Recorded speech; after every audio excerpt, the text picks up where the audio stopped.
سورہ بقرہ تیسرا پارہ ہے، سورہ بقرہ، اور آیت نمبر 262 262 تیسرا پارہ ہے، اور رکوع نمبر 4 کی دوسری آیت۔ تیسرا رکوع ختم ہوتا ہے، اس کے بعد چوتھا رکوع شروع ہوتا ہے، اس کی دوسری آیت۔ اور پیج نمبر غالباً 41 ہوگا۔ اعوذ باللہ من الشیطان الرجیم، بسم اللہ الرحمن الرحیم، الذین ينفقون اموالهم فی سبیل اللہ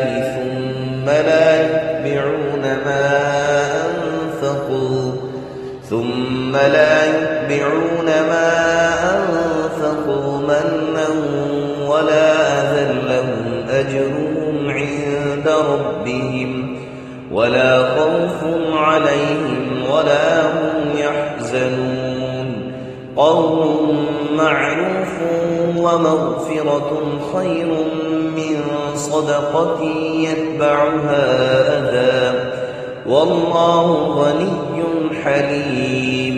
يا أيها الذين آمنوا لا تبطلوا صدقاتكم بالمن والأذى كالذي ينفق ماله رئاء الناس ولا يؤمن بالله واليوم الآخر،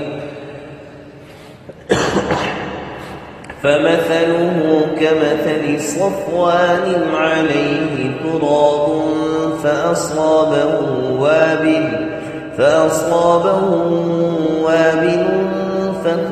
فتركه صلدا، لا يقدرون على شيء مما كسبوا، والله لا يهدي القوم الكافرين۔ صدق اللہ العظیم۔ الذین ينفقون اموالهم، وہ لوگ جو خرچ کرتے ہیں اپنے مال فی سبیل اللہ، اللہ کے راستے میں، ثم لا یتبعون، پھر انہیں خرچ کرنے کے بعد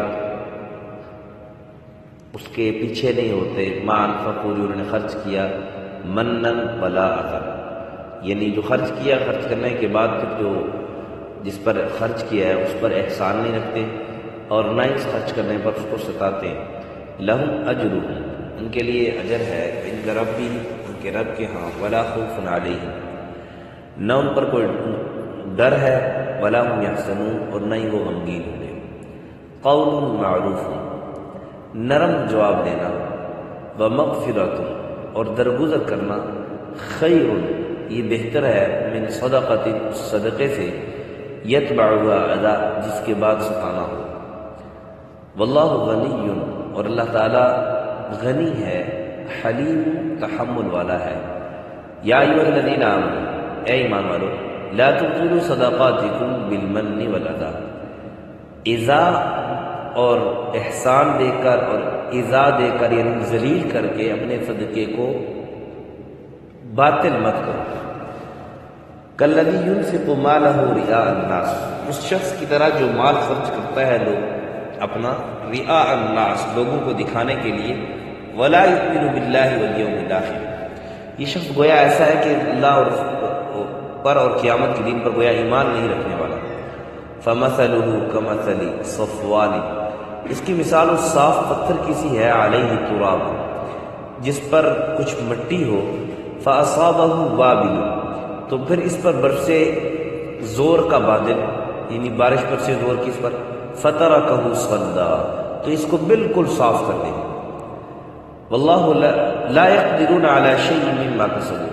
کچھ ہاتھ نہیں رکھتا، کچھ قادر نہیں ہے کسی چیز پر بھی ہے جو اس نے کمایا، واللہ لا یہدی القوم الکافرین، اور کافروں کو اللہ تعالیٰ سیدھا راستہ نہیں دکھاتا، یا کافروں کو اللہ تعالیٰ ہدایت نہیں دیتے۔ اللہ کے راستے میں مال خرچ کرنے کے متعلق کل کے سبق میں آیت گزری ہے کہ جو کوئی اللہ کے راستے میں مال خرچ کرتا ہے اس میں میں نے عرض کیا تھا کہ جتنا اخلاص ہو، جتنا اللہ کی الہیت ہے، اخلاص ہے اس کے اندر، اس لحاظ سے وہ ثواب بڑھتا جاتا ہے، اور 1 سے لے کر 700 گنا تک اللہ تعالیٰ بڑھا چڑھا کر ثواب عطا فرماتے ہیں۔ 1 سے لے کر 700 گنا تک اللہ تعالیٰ بڑھا چڑھا کر ثواب عطا فرماتے ہیں جو کہ اللہ کے راستے میں مال خرچ کرتا ہے۔ اور پھر مال خرچ کرنے کے آداب بتلائے، آج کے سبق میں مال خرچ کرنے کے آداب بتلائے ہیں کہ مال خرچ کر کے اب دیکھو نیکی کمانا آسان ہے۔ اللہ تعالیٰ نے یہ نہیں کہا کہ من عمل صالحا فلہ عشر امثالہ، کہ جو کوئی نیکی کر لے اس کے لیے 10 گنا ہے، بلکہ کیا فرمایا؟ من جاء بالحسنہ، من جاء، جو کوئی نیکی لے کر آئے، نیکی لے کر آئے اس کے لیے 10 گنا ہوگا۔ جو نیکی لے کر آئے، نیکی لے کے آنے کا کیا مطلب ہے کہ نیکی کر لی، اب اس کو محفوظ بھی کرنا ہے، اس کی حفاظت بھی کرنی ہے۔ شیطان چونکہ ڈاکو ہے، ہمارے اعمال کا، ہماری نیکیوں کا کیا ہے؟ ڈاکو ہے۔ اس نے پہلی تو بات یہ کہ مسلمان کو، ایمان والے کو نیکی کرنے نہیں دیتا، اس پر رکاوٹ بنتا ہے کہ نیکی نہ کرے۔ پھر جب انسان نیکی کر بیٹھتا ہے تو پھر وہ ایسے حربے سے کرواتا ہے، ایسے کام سے کرواتا ہے تاکہ اس کی نیکی سے ضائع ہو جائے، اس کی نیکی سے کیا ہو جائے؟ ضائع ہو جائے۔ اور اللہ رب العزت چونکہ رب ہے، کیا ہے؟ رب، الحمدللہ رب العالمین۔ رب اس ذات کو کہتے ہیں کہ جو ادنا سے تربیت کرتے کرتے کرتے کرتے کرتے اس کو اعلیٰ تک پہنچا۔ اس لیے والدین کو بھی رب مجازی کہتے ہیں، والدین کو بھی رب مجازی کہتے ہیں کہ یہ مجازی رب ہے کہ بچہ چھوٹا سا ہوتا ہے، اس کی تربیت کرتے ہیں، اس کی دیکھ بھال کرتے ہیں، ہر ایک نقصان کی چیز سے بچے کو بچاتے ہیں۔ بچہ چھوٹا ہوتا ہے اور بچہ ہاتھ میں اگر کوئی بجلی کی طرف ہاتھ بڑھائے، بچے کو تو نہیں پتا میرا اس میں نقصان ہے، تو والدین پکڑ کے پیچھے کر لیتے ہیں، نہیں بیٹا اس میں تیرا نقصان ہے۔ بچہ ہاتھ میں آنکھ پکڑنے لگے، نہیں بیٹا اس میں تیرا نقصان ہے۔ بچہ گرنے لگے، فوراً پکڑ لیتے، نہیں بچہ گرے گا اس کا نقصان ہے۔ تو اللہ رب العزت بھی ہماری تربیت کرتے ہیں اور ہمیں ایسے اعمال سے، ایسی باتوں سے، ایسے کاموں سے بچاتے ہیں، اور ترغیب اللہ تعالیٰ نے دی، بچنے کی طریقے بتلائے کہ تم نیکی کر لو، اب اس نیکی کو محفوظ کیسے کیسے کرو۔ چونکہ ثواب دیکھو اللہ تعالیٰ کے ہاں کوالٹی چلتی ہے، کوانٹٹی نہیں چلتی۔ یہ نہیں ہے کہ کوئی آدمی کروڑوں نیکیاں لے کے آئے گا تو وہ کامیاب ہو جائے گا، بلکہ حدیث ہے، نبی اکرم صلی اللہ علیہ وسلم نے ارشاد فرمایا صحابہ سے کہ آپ کو پتہ ہے میری امت کا مفلس کون ہے؟ میری امت کا مفلس کون ہے؟ صحابہ نے عرض کیا کہ یا رسول اللہ مفلس وہ ہے، ہم تو مفلس اس کو کہتے ہیں جس کے پاس کچھ کو کھانے پینے کے لیے کچھ نہ ہو، رہنے سہنے کے لیے کچھ نہ ہو۔ فرمایا میری امت کا مفلس وہ ہے کہ جو قیامت کے دن احد پہاڑ جتنی نیکیاں لے کے آئے اور آخر میں اس کے پاس احد پہاڑ جتنے گناہ بچ جائے، یہ میری امت کا مفلس ہے۔ تو اللہ تعالیٰ کے ہاتھ چونکہ چلتی کیا، میں نے کیا اللہ تعالیٰ کے ہاتھ کوالٹی چلتی ہے کہ اس نے نیکی کی ہے، تھوڑی کی ہے لیکن کوالٹی بنی ہونی چاہیے۔ اور کوالٹی تب بنے گی جب اس کے اصول کا خیال رکھا جائے گا۔ جب اصول کے خیال میں، مثال کے طور پر ایک آدمی ہے وہ 2 رکعت نفل پڑھتا ہے لیکن صحیح اطمینان سے رکوع بھی کرتا ہے، سجدے بھی اطمینان سے، قیام بھی اطمینان سے، قاعدہ بھی اطمینان سے، نماز کے اندر توجہ بھی ہے، صحیح طریقے سے 2 رکعت، اور وہ پڑھنے میں اس کے 10 منٹ لگتے ہیں۔ اور ایک آدمی 10 منٹ میں 10 رکعت نفل پڑھتا ہے لیکن نہ صحیح طریقے سے سجدہ کر رہا ہے، نہ صحیح طریقے سے رکوع کر رہا ہے۔ تو یہ 2 رکعت نفل جس نے پڑھے ہیں، یہ نماز تو اوپر جائے گی، اس کو ثواب، اس کو دعا دیتے ہوئے اللہ تجھے بھی ایسے خوش و خرم رکھے، اللہ تجھے بھی ایسے جو ہے وہ آباد رکھے، اللہ تجھے بھی ایسے سلامت رکھے، اللہ تجھے بھی ایسے جو ہے ترقیاں عطا فرمائے، جس لحاظ سے، جس آداب کے ساتھ، جس خوبصورتی کے ساتھ تو نے مجھے پڑھا۔ اور اگر یہ نماز ٹھونکے مارنے والی ہو کہ ابھی سجدے میں سر رکھا نہیں تھا کہ سر اٹھا لیا، رکوع میں گئے نہیں تھے کہ سر اٹھا لیا، اور اس نے 10 منٹ میں 10 رکعت پڑھ لی ہے، تو یہی 10 کی 10 رکعتیں اس کو بددعا دیتی ہوئی جا رہی ہیں کہ اللہ تجھے بھی ایسے برباد کر دے جیسے تو نے ہمیں برباد کر دیا۔ اور حدیث میں تمہیں آتا ہے کہ ایک کالے کپڑے میں لپیٹ کے اس کے منہ پہ مار دی جائے۔ تو اللہ تعالیٰ کا کیا کرتا ہے؟ کوالٹی چکتی ہے، عمل تھوڑا. احب الاعمال الی اللہ ادغمها وان قل، عمل تھوڑا ہو اچھا ہو، یہ اللہ کو پسند ہے، اگرچہ تھوڑا ہو لیکن دائمی عمل ہو اور اچھا ہو، یہ اللہ کو پسند ہے. اس لیے یہ دو چند مثالیں میں نے اس کی دی کہ اللہ تعالیٰ کوالٹی، اللہ تعالیٰ جو ہے نا وہ پسند کرتے ہیں، کوانٹیٹی پسند نہیں کرتے. آپ اس کے، اور یہ فطرتی چیز ہے، یہ فطرتی سی چیز ہے. ایک آدمی نے گھر میں ملازم رکھے ہیں، 10 ملازم رکھے ہوئے لیکن سارے بیکار، سست. اور دوسری طرف ایک آدمی اس نے ایک ملازم رکھا ہوا ہے لیکن وہ صحیح کام کر رہا ہے. تو کیا خیر ہے، اس 10 سے 10 ٹھیک ہے، ایک ٹھیک ہے، ایک بہتر ہے. کیوں؟ کوالٹی والا ہے. اور بیکار بے شک 10 کی بجائے 20 ہو جائے تو وہ الٹا بوجھ ہوتے ہیں. تو اسی طرح اللہ کے راستے میں خرچ کرنے کے آداب اللہ تعالیٰ نے بتلائے ہیں کہ آپ کی جتنی استطاعت ہے اپنی استطاعت کے مطابق اللہ کے راستے میں خرچ کرو، لیکن اس کی کوالٹی جتنی اچھی ہوگی اتنا اس کا ثواب بڑھے گا، 1 سے لے کر 700 گنا تک بڑھا دے گا. پیچھے آیت گزری کہ مثل الذین ينفقون اموالهم فی سبیل اللہ کمثل حبۃ انبتت 7 سنابل فی کل سنبلۃ 100 حبۃ، کہ ایک دانہ اس سے 7 بالیاں، 7 گوشے، ایک گوشے میں 100 ڈالے تو کتنے ہو گئے؟ 7. کہ ایک اللہ کے راستے میں خرچ کرو گے، کوالٹی جتنی اس کی بڑھتی چلی جائے گی، آداب کا لحاظ رکھو گے تو کیا ہوگا؟ وہ اللہ تعالیٰ 700 گنا تک بڑھا چڑھا کر اس کا ثواب عطا فرمائیں گے. تو اللہ تعالیٰ نے فرمایا الذین ينفقون اموالهم فی سبیل اللہ ثم لا یتبعون ما انفقوا منا ولا اذى. ایک بات تو یہ ہے کہ اللہ تعالیٰ نے فرمایا کہ جس پر احسان کر دو، اللہ کے راستے میں خرچ کر کے جس کو مال دے دو، پھر اس کے پیچھے نہ پڑ جاؤ. پیچھے پڑنا 2 طریقے سے ہوتا ہے. یا تو اس کو ستاتے ہیں، مطلب مثال کے طور پر، اور یہ سود بھی ہے آگے، اسی لیے اس کے متصل سود کا تذکرہ بھی آگے آئے گا. اس کے متصل اگلے رکوع میں سود کا تذکرہ بھی آئے گا، یا اسی رکوع میں، لیکن سود کا تذکرہ بھی اس کے متصل آ رہا ہے کہ یہ سود کے زمرے میں بھی آتا ہے. ایک آدمی نے مجھ سے قرض لیا مثال کے طور پر، اب میں نے اس کو قرض پیسے دے دیے، اب جب تک اس نے میرے پیسے واپس کر نہیں دیے اس وقت تک میں اس کو تنگ کرتا رہا، یار میرا یہ کام بھی کر دو، یار میرا یہ کام بھی کر دو، یار میرا یہ کام بھی کر دو، یار یہ مطلب میرا یہ کام بھی کر دو. اب میں اس کو یہ نہیں کہہ رہا کہ میں نے آپ کو پیسے دیے ہوئے، احسان نہیں جتلا رہا، لیکن کیا اس کو ستا رہا، اور وہ بھی مجبوری کے طور پہ کر رہا ہے. کیوں کر رہا ہے؟ مجبوری کے طور پر کہ پیسے سے نہیں ہوئے، کیا کریں، مجبوری.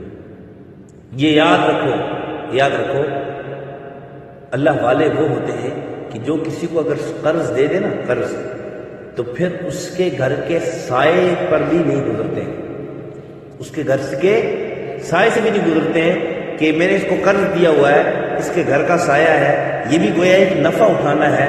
اور کل قرض جر نفعه فهو ربا، کہ ہر وہ قرض جس سے فائدہ اٹھایا جائے جس کے ذریعے سے، تو وہ سود ہے. وہ کیا ہے؟ سود ہے. تو اتنی احتیاط، کمال احتیاط یہ کرتے تھے کہ جس کو قرض دے دیا اس کے گھر کے سائے سے بھی نہیں گزرتے تھے کہ میں اسے اتنا سا بھی فائدہ نہ اٹھائے، تاکہ یہ بھی سود کے زمرے میں شاید نہ آئے. یہ تو بہت دور کی بات ہے کہ اس کو ستانا، پھر اس سے کام لینا، پھر اس کو احسان جتلانا، ہے بہت دور. یہ تو قرض کی مثال نہیں. ویسے ایک ہم کسی کو پیسے دے دیتے ہیں، مثال کے طور پر کسی کو صدقہ دے دیا، اب تو بیچارہ ہم نے اس کو اپنا غلام سمجھ لیا، اور اگر وہ ہماری بات نہ مانے تو پھر تانے کی بارش شروع ہو جاتی ہے. میں نے تیرے پر یہ احسان کیا، میں نے تجھے یہ دیا، میں نے تجھے یہ دیا ہے، اور تو میرا کام نہیں کر رہا. نہیں کہا ثم لا یتبعون ما انفقوا منا ولا اذى، کتاب اس کے پیچھے نہیں بڑھتے، اس کو ستاتے نہیں ہیں احسان کے ذریعے سے، یا اس کو ستاتے نہیں ہیں، احسان نہیں جتلاتے، ستاتے نہیں ہیں. تو پھر کہا ایسا جو کام کرے گا، ایسا جو مال ہے جو اللہ کے راستے میں دے کر اس کو ستائے گا بھی نہیں، اس کے پر احسان بھی نہیں جتلائے گا، گویا اسی لیے کہتے ہیں نا کہ ایک ہاتھ سے دو، تاکہ دوسرے ہاتھ کو بھی پتہ نہ چلے، دوسرے ہاتھ کو بھی پتہ نہ چلے۔ صحابہ کرام رضوان اللہ تعالیٰ عنہم اجمعین کی عبادت یہ ہوتی تھی کہ رات کو جا کے کسی کو دے دیتے تھے تاکہ مجھے بھی پتہ نہ چلے کہ میں نے کس کو دیا، میں نے کس کو دیا ہے، تاکہ کل کہیں میں سامنے آ جائے میں اس سے احسان کے زمرے میں آ جائے۔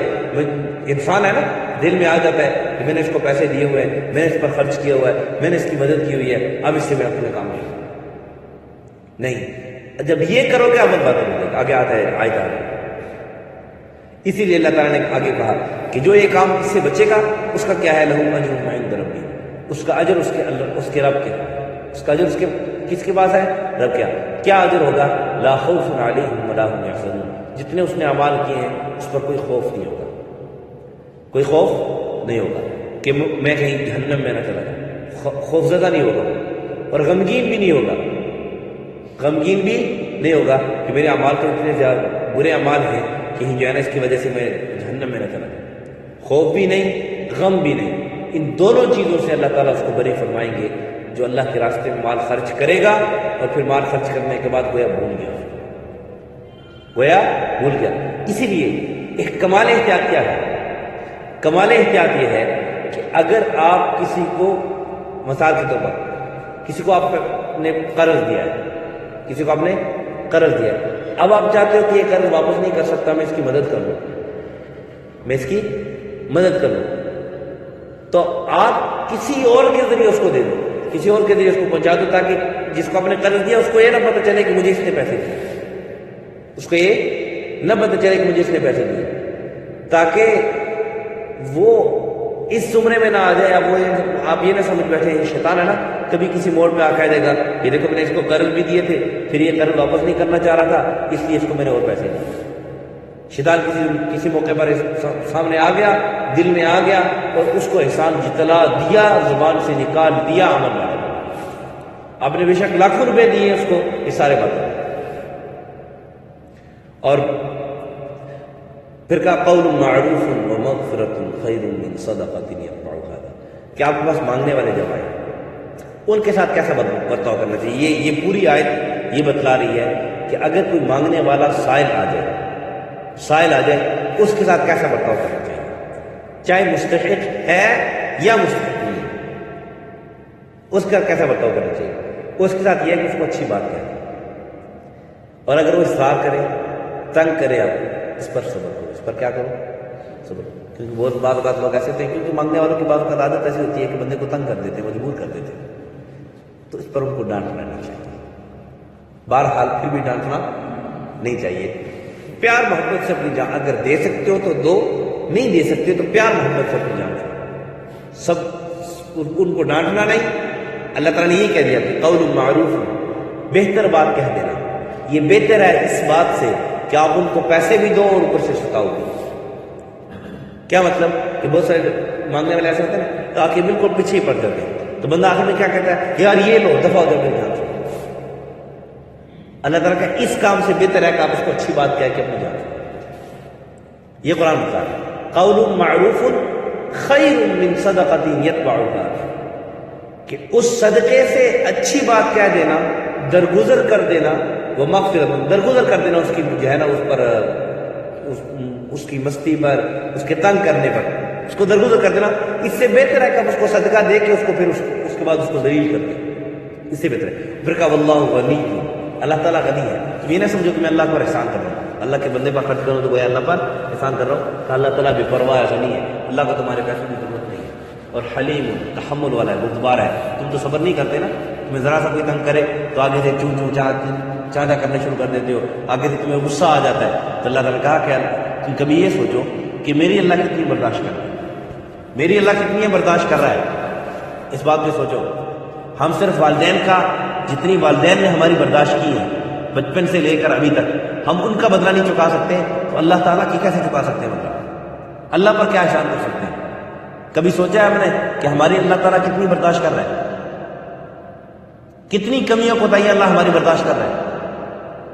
ہم اس قابل، کیا ہم اس قابل نہیں ہیں کہ ہمیں کھانا نہ ملے، پہننے کے لیے ہمیں کچھ نہ ملے، کہ ہم اللہ کی مان کتنی دیں؟ ذرا سی 2 رکعت نماز پڑھ لی، 2 دن 5 وقت کی نماز پڑھ لی تو بڑا ہم جو ہے نا اپنے آپ کو بڑے چوڑے ہو کے کہتے ہیں ہم نے بڑا تیر مار دیا نماز پڑھ لی۔ اللہ کی نعمتیں کتنی کھائیں اس کا تو حساب لگاؤ۔ وَإِن تَعُدُّوا نِعْمَتَ اللَّهِ لَا تُحْصُوهَا۔ یہ باتیں میں آپ کو کہہ رہا ہوں، یہ میں کوئی یعنی آپ کو کوئی نعوذ باللہ سم نعوذ باللہ کوئی چل نہیں، یہ میں باتیں آپ کو یہ بتا رہا ہوں، یہ کبھی کبھار اپنے آپ سے کہا کرو، یہ میں آپ کو نہیں کہہ رہا، اپنے آپ کو کہہ رہا ہوں، کیونکہ سب سے قریب آپ سے سب سے زیادہ قریب میرا دل ہے کہ ہر ایک اپنے آپ سے کہے کہ تو کہتا ہے کہ مجھے اللہ نے کیا دیا، مجھے اللہ نے کیا دیا، مجھے اللہ نے کیا دیا، تو یہ تو سوچ کہ تجھے نے اللہ کے لیے کیا دیا، تو اللہ کی کتنی مان کے چلتا ہے، اور پھر توقع کیا رکھتا ہے، اللہ کی مان کتنی رہے ہو، اور پھر تو اوپر سے جو ہے نا وہ کیا کہتے ہیں شکوے کتنے کر رہے ہو۔ یہ اپنے آپ سے جب آدمی کہے تو پھر آدمی کو ذرا تسلی ہو جاتی ہے۔ تو اس نے کہا واللہ غنی حلیم، اللہ برداشت کرنے والا ہے، برداشت کرنے والا ہے کہ بندہ نافرمانی کر رہا ہے، اس کے بندوں کو ستا بھی رہا ہے، اس پر احسان بھی جتلا رہا ہے، پھر بھی اللہ برداشت کر رہا ہے، جلدی عذاب نہیں بھیج رہا، جلدی عذاب نہیں بھیج رہا۔ اچھا کبھی یہ سوچ لیا کرو، کبھی یہ سوچ لیا کرو کہ جتنی اللہ ہماری برداشت کر رہا ہے تو اتنی ہم کسی دوسرے بندے کی برداشت کر سکتے ہیں؟ کیا خیال ہے؟ تو جب ہم برداشت نہیں کر سکتے اس لیے اللہ کہتے ہیں کہ معاف کیا کرو، والعافین عن الناس، مسلمانوں کی نا، ایمان والوں کی ایک صفت یہ بھی ہے کہ وہ لوگوں کو معاف کرتے ہیں۔ کیا کرتے ہیں؟ معاف کرنے والے۔ واللہ یحب المحسنین۔ وہ ایک صحابی تھے نا، واقعہ کتابوں میں لکھا ہے کہ ایک صحابی تھے، ان کی باندھی پانی ان کو دے رہی تھی، تو پانی دیتے وقت نا ہاتھ تھوڑا سا چھلک گیا تو پانی گر گیا کپڑے۔ تو آج کل کے کپڑے تو تھے نہیں کہ فوراً سوکھ جائیں گے، ڈروں گے فوراً سوکھ جائیں گے، تو وہ کپڑے موٹا کھدر کا کپڑا ہوتا تھا بعض اکثر اوقات، تو ان کو غصہ آ گیا تھا۔ جب غصہ آیا نا تو وہ باندھی تھی مومن تھی، ایمان والی مومنہ تھی، اس نے فوراً قرآن کی آیت پڑھی وَالْكَاظِمِينَ الْغَيْظَ۔ ایمان والے وہ ہوتے ہیں جو غصے کو پی جانے والے ہوتے ہیں۔ فوراً غصہ ٹھنڈا کر لیا صحابی نے، کتاب میں اواخر ہے، فوراً اپنا غصہ ٹھنڈا کر لیا، جیسے جیسے جیسے ایک چیز سے جو ہے نا ویکیوم پمپ کی ذریعے ہوا نکال نہیں لیتے، فوراً غصہ ٹھنڈا کر لیا۔ اس نے تھی جو ہے نا وہ سمجھدار بھی تھی، نے کہا والعافین عن الناس، کہیں مجھے جو ہے نا غصہ تو ٹھنڈا ہو گیا لیکن کہیں سزا نہ دے دیں، ناراض نہ ہو جائے، غصہ تو ٹھنڈا کر دیا، ابھی تو کچھ نہیں کہا لیکن دل میں ناراضگی نہ رکھے، تو اس لیے اس نے اس آیت کا اگلا جملہ پڑھ لیا والعافین عن الناس۔ ایمان والے وہ ہوتے ہیں جو لوگوں کو معاف کرنے والے ہوتے ہیں۔ فوراً زبان سے کہا، اس کا یہ جملہ ختم ہونا تھا، صحابی کے کان میں الفاظ پڑھ لیتے، ہماری طرح چون چران والے نہیں تھے، یہ ویسے بھی ان کو رضی اللہ عنہ رضوان میں دیا، فوراً کان میں الفاظ پڑھنے تھے، فوراً کہہ دیا جا میں تجھے معاف کر دیا۔ اچھا وہ باندھی جو ہے نا وہ تھی بڑی سمجھدار، اس نے آگے کہا واللہ یحب المحسنین، اللہ احسان کرنے والوں کو پسند کرتے ہیں۔ صحابی نے کہا جا میں نے تجھے آزاد کر دیا، میں تجھ پر احسان کرتا ہوں، جا میں نے تجھے آزاد کر دیا، اور اس کو آزاد کر دیا۔ تو یہ ایمان والوں کی صفات ہوتی ہے۔ ہم کتنی اللہ کی برداشت کر رہے ہیں؟ تھوڑی سی ذرا سی دیکھو، ذرا سی ہوا تیز ہوتی ہے، ذرا سی پیسے کم ہوتے ہیں، ذرا سی بھوک آتی ہے تو ہم چون چرا شروع کر دیتے ہیں، یہ ہو گیا جی، وہ ہو گیا، یہ ہو گیا، وہ ہو گیا، اور ذرا سی سختی آ گئی اور پھر نعوذ باللہ آپ نے دیکھا ہوگا بہت سے لوگ پھر اوپر کی طرف تھوکنے بھی شروع کر دیتے ہیں کہ یہ دیکھو کہ ہماری اللہ کتنی برداشت کر رہے ہیں۔ پھر کہا اللہ غنی حلیم۔ پھر اگلی آیت کا خلاصہ یہی ہے کہ اے ایمان والو، اپنے صدقوں کو ضائع مت کرو، احسان جتلا کے، نقصان پہنچا کے، احسان جتلا کے یا ایذا پہنچا کے، کسی کو تنگ کر کے، کہ جس پر جو ایک دفعہ تم نے صدقہ کر دیا، کسی کو پیسے دے دیے، کسی کی مدد کر لی، اب اس کے پیچھے ہی پڑ کے ہمیشہ کے اس کو تنگ کر رہے ہو، وہ جو ایسا کرے گا تو اپنا صدقہ ضائع کر رہا ہے، اپنا صدقہ ضائع کر رہا ہے۔ کالذی ينفق مالہ رئاء الناس، کا اس شخص کی طرح جو ایمان نہیں رکھتا اللہ پر گویا وہ ایمان بھی نہیں رکھتا، کہ صدقہ اگر اللہ پر ایمان، کامل ایمان، یہاں پر کامل ایمان مراد ہے کہ کامل ایمان نہیں رکھتا کہ اس کی مثال، اس لیے کہ کامل ایمان اگر یہ رکھتا ہوتا تو پھر یہ ایسا ستاتا نہ، صدقے کے بعد ان کو ستاتا نہ. اور پھر کہا کہ فَمَثَلُهُ كَمَثَلِ الصَّفْوَانِ، کہ اس کے اعمال نامے کی مثال ایسی ہے کہ ایک پتھر صاف ستھرا پتھر، صفوان صاف ستھرے پتھر کو کہتے ہیں، اور بھی اس کے معنی ہیں علیہ تراب، اس پر تھوڑی گرد پڑی ہو. تو آپ دیکھتے ہوتے ہیں جب بارش آئے تو بالکل گرد سے صاف ستھرا ہو جاتا ہے، تیز بارش پڑے نا اس سے صاف ہو جاتا ہے. تو گویا جو آدمی صدقہ دے کر اس کو ستائے گا یا احسان جتلائے گا، اس کے اعمال نامے سے وہ صدقہ ایسے ہی بالکل صاف ستھرا مٹ جائے گا جو گویا اس پر، یعنی جیسے پتھر سے وہ مٹی وہ دھول ایسے صاف ستھری ہو جاتی ہے گویا اس پر تھی نہیں، وہ دوبارہ اسی طرح پہلے کی طرح چمکنا شروع کر دیتا ہے. اسی طرح اس کے اعمال نامہ پہلے کی طرح پھر صاف ہو جائے گا گویا اس نے صدقہ کیا ہی نہیں. واللہ لا یہدی القوم الکافرین، اور اللہ تعالیٰ جو انکار کرنے والے ہوتے ہیں، منکر ہوتے ہیں، ان کو سیدھا راستہ نہیں دکھاتا. وقت کافی ہو چکا ہے، باقی اس میں چند باتیں ہیں انشاءاللہ اگلے سبق. الذین ينفقون اموالهم رئاء الناس، وہ لوگ جو خرچ کرتے ہیں اپنے مال اللہ کے راستے میں، ثم لا يتبعون ما انفقوا منا ولا اذى پڑھیں گے سب. خرچ کرنے کے بعد اس کے نہ احسان رکھتے اور نہ ستاتے ہیں. ثم لهم اجرهم عند ربهم، ان کے لیے اجر ہے ان کے رب کے ہاں، ولا خوف عليهم ولا هم يحزنون، نہ یہ ان پر خوف ہوگا نہ یہ وہ غمگین ہوں گے. قول معروف ومغفرۃ خیر من صدقۃ يتبعها اذى، اس صدقے کے بعد جس کے بعد ستانا ہو اس سے بہتر ہے کہ آدمی اچھی بات کہہ دے اور درگزر کر دے. واللہ غنی حلیم، اللہ تعالیٰ غنی ہے، بے پرواہ ہے اور نہایت تحمل والا ہے، برداشت کرنے والا ہے. یا ایھا الذین آمنوا لا تبطلوا صدقاتکم بالمن والاذی، اے ایمان والو اپنی خیرات کو، اپنے صدقات کو احسان جتلا کر، ایذا دے کر، ذلیل کر کے اپنے خیرات کو، اپنے صدقات کو ضائع مت کرو، باطل مت کرو.